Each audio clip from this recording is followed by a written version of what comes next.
नमस्कार, जय Hind, Vande Mataram. Today breaking news में आप सभी का स्वागत है। चलिए जानते हैं सुबह से लेकर शाम तक की तमाम बड़ी खबरों। अगली बड़ी खबर की बात करें तो लगातार तीसरे दिन कोरोना केस बढ़े। 24 घंटे में 2,76,000 नए मामले, 3874 की मौत। भारत में कोरोना वायरस के नए मामलों और मौत की संख्या में ठहराव आता नहीं दिख रहा है। लगातार तीसरे दिन नए मामलों की संख्या बढ़ी है। स्वास्थ्य मंत्रालय की ओर से जारी ताजा आंकड़ों के अनुसार पिछले 24 घंटे में 2,76,110 नए मामले सामने आए हैं। वहीं 3874 मरीजों की जान चली गई है। वहीं 3,69,077 लोग कोरोना से ठीक भी हुए हैं, यानी 96,841 एक्टिव केस कम हुए हैं। इससे पहले दिन 2,67,000 नए केस सामने आए थे। वहीं अब कुल संक्रमितों की संख्या बढ़कर 2,57,72,440 पर पहुंच गई है। डिस्चार्ज हुए लोगों की संख्या 2,23,55,440 हो गई है। एक्टिव केस की संख्या 31,29,878 पर हो गई है। वही कुल मौत का आंकड़ा अब बढ़कर 2,87,122 पर पहुंच गया है। अगली बड़ी खबर की बात करें तो अब आप घर बैठे कर सकेंगे कोरोना की जांच। आईसीएमआर ने कोविड टेस्ट किट को दी मंजूरी, एडवाइजरी जारी। कोरोना संकट के बीच आईसीएमआर ने बड़ा फैसला किया है। आईसीएमआर की तरफ से कोविड-19 होम टेस्टिंग किट को मंजूरी दे दी है। इसमें रैपिड एंटीजन टेस्ट तकनीक इस्तेमाल होगी, जिसके लिए एडवाइजरी जारी की गई है। आईसीएमआर की तरफ से महाराष्ट्र की एक कंपनी मायाले में बने किट को मंजूरी दी गई है। आईसीएमआर के मुताबिक जो लोग घर बैठे अपना कोरोना टेस्ट कराना चाहते हैं वह सबसे पहले गूगल में जाकर इससे संबंधित मोबाइल ऐप डाउनलोड करेंगे। उसके बाद जैसे जैसे किट पर दिया गया है उस हिसाब से वह करेंगे, जिससे कि वह पता चल पाएगा कि व्यक्ति कोरोना पॉजिटिव है अथवा नहीं। इस तकनीक का इस्तेमाल भारत से पहले विदेशों में हो रहा था। आईसीएमआर ने सलाह दी है कि इस किट का इस्तेमाल वही करे जिनमें कोरोना के लक्षण हैं या फिर वह ऐसे किसी शख्स के संपर्क में आए हैं जिनकी कोरोना रिपोर्ट पॉजिटिव आई है। माईलैब डिक्शनरी सॉल्यूशन लिमिटेड द्वारा बनाई गई इस किट का नाम कोविड सेल्फ टीएम है। कोविड-19 ओक्टा एंटीजन एलएफए बार बार टेस्ट नहीं करने की सलाह दी गई है। टेस्ट करने के बाद अस्टी पर आए रिजल्ट की फोटो खींचने की सलाह दी गई है। यह फोटो इसी फोन में सेव करें जिसमें टेस्ट किट से जुड़ा मोबाइल ऐप है। अगली बड़ी खबर की बात करें तो जाने भारत में कब खत्म होगी कोरोना की दूसरी लहर और कब है तीसरी लहर आने का खतरा। सरकारी पैनल ने किया खुलासा।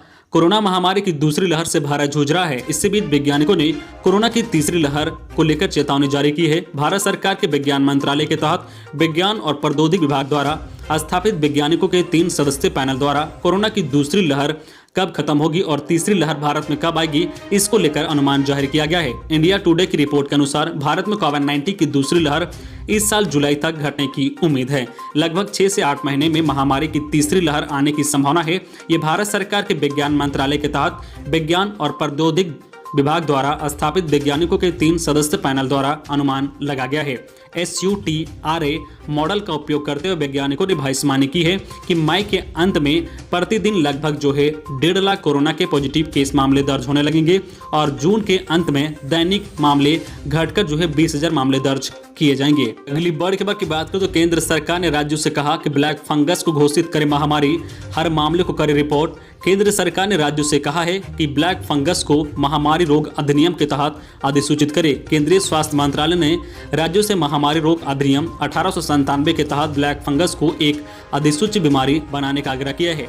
राज्यों से कहा गया है कि वह सभी मामलों की रिपोर्ट करें। केंद्रीय स्वास्थ्य मंत्रालय ने कहा है कि सभी सरकारी, निजी स्वास्थ्य केंद्र और मेडिकल कॉलेज MOHFW और ICMR द्वारा जारी दिशा निर्देशों का पालन करें। इसका मतलब है कि ब्लैक फंगस के सभी पुष्टि या संदिग्ध मामलों की जानकारी स्वास्थ्य मंत्रालय को देनी होगी। अगली बड़ी खबर की बात करें तो तोकते के बाद आ रहा है एक और तूफान। बंगाल, उड़ीसा समेत इन राज्यों पर होगा असर। 26 मई को होगी मूसलाधार बारिश। तोकते तूफान ने देश के कई राज्यों में जबरदस्त तबाही मचाई है। इस भयंकर चक्रवाती तूफान के बाद जल्द भारत में एक और समुद्री तूफान आने वाला है। भारत मौसम विज्ञान विभाग ने कहा है कि चक्रवाती तूफान तोकते के बाद पश्चिमी तट के राज्यों में एक और चक्रवात के 26 मई तक पूर्वी तट से टकराने की संभावना है। बंगाल, उड़ीसा समेत इन राज्यों में 26 मई को मूसलाधार बारिश का अलर्ट जारी किया गया है। IMD के वरीय वैज्ञानिक RK जेनामनी ने बताया कि उड़ीसा और पश्चिम बंगाल के तटीय इलाकों में 25 मई की शाम से ज्यादातर जगहों पर भारी से भारी बारिश होगी। अगले दिन यह उत्तर और उत्तर पश्चिम दिशा में आगे बढ़ना शुरू कर देगा। जैन मनी ने कहा है कि अंडमान सागर के पास बंगाल की खाड़ी में एक चक्रवाती तूफान विकसित हो रहा है उन्होंने कहा कि 22 मई को साइक्लोनिक सर्कुलेशन के रूप में यह शुरू होगा। 68 किलोमीटर प्रति घंटे की रफ्तार से तेज हवा चलने की संभावना है। मछुआरों और नावों को जो है 22 मई से समुद्र में ना जाने की सलाह दी गई है।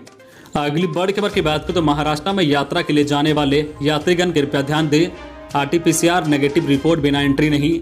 महाराष्ट्र के किसी भी शहर अथवा स्टेशन जाने के पहले यात्रियों को कोरोना संक्रमण से संबंधित RT-PCR की नेगेटिव जांच रिपोर्ट लेकर यात्रा करना अनिवार्य कर दिया गया है। यात्रियों को अब अपनी यात्रा के 48 घंटे पहले तक की कोरोना संक्रमण की नेगेटिव रिपोर्ट रखना अनिवार्य होगा। रिपोर्ट ना होने की स्थिति में उन्हें वापस कर दिया जाएगा। इस संबंध में पूर्व मध्य रेलवे के जो है CPRO राजेश कुमार ने बताया है कि किसी प्रकार की असुविधा से बचने के लिए यात्रियों से आग्रह किया गया है कि महाराष्ट्र की यात्रा करते समय अपने साथ नेगेटिव RT-PCR जांच रिपोर्ट रखना आवश्यक है। अगली बड़ी खबर की बात करें तो किसानों के पक्ष में है केंद्र का बड़ा फैसला। DAP खाद पर सब्सिडी 500 रुपए से बढ़ाकर 1200 रुपए प्रति बैग की। केंद्र सरकार ने डाई अमोनिया फास्फेट DAP खाद के लिए सब्सिडी 500 रुपए से बढ़ाकर 1200 रुपए प्रति बैग इकट्ठा करने का फैसला किया है।